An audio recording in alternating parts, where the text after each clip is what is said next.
Sir deputy CM గారు తెలంగాణను వదలడానికి అడుగుతున్న పరిస్థితులు ఎలా చూస్తున్నారు?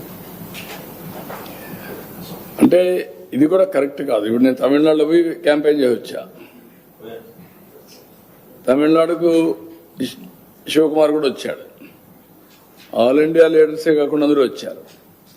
అక్కడ కాంగ్రెస్ పార్టీ ఉంది, బీఆర్ఎస్ పార్టీ ఉంది. బీఆర్ఎస్ మొన్నటి నేషనల్ పార్టీ ఆంధ్రలో కూడా యూనిట్ పెట్టారు. ఎందుకు మాట్లాడతారో నాకైతే అర్థం కావడం లేదు. వీళ్ళు కరెక్ట్ కాదు. ఏదైనా సరే కొన్ని ప్రజాస్వామ్యంలో అమెరికాలో తెలుగు వాళ్ళు సెనేటర్స్ అవుతున్నారు, ప్రపంచం అన్ని దేశాల్లో అవుతున్నారు, ఒక అమెరికాలో కాదు. ఎవడైతే బెటర్ సర్వీస్ చేస్తారో వాళ్ళు ఆటోమేటిక్గా అవుతున్నారు. ఆస్ట్రేలియాలో అవుతున్నారు, యూరోప్లో అవుతున్నారు, అక్కడుండే రాజ్యాంగ ప్రకారం లండన్లో అవుతున్నారు. కాబట్టి ఇలాంటివి చేయడం కరెక్ట్ కాదు, అది మంచి విధానం కాదు.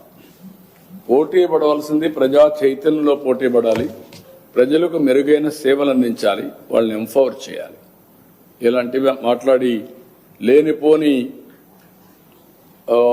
ఐ కెన్ సే అనవసరంగా ప్రజల్ని విద్వేషం కూడా అన్నాను. విద్వేషాలు కూడా వీళ్ళు అనుకుంటేనే అయిపోవు. ప్రజలు ఇప్పుడు 12 ఏళ్ళు అయిపోయింది విభజన జరిగి, 2 రాష్ట్రాలు విడిపోయినాయి.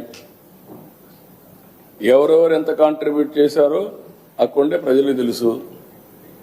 ఇప్పుడు మనం చేయాల్సింది దీన్ని లాజికల్గా తీసుకుపోవడానికి, చెడగొట్టకుండా లాజికల్గా తీసుకెళ్ళాలి. ఎవరున్నా అది వదిలిపెట్టి మాట్లాడడం కరెక్ట్ కాదు.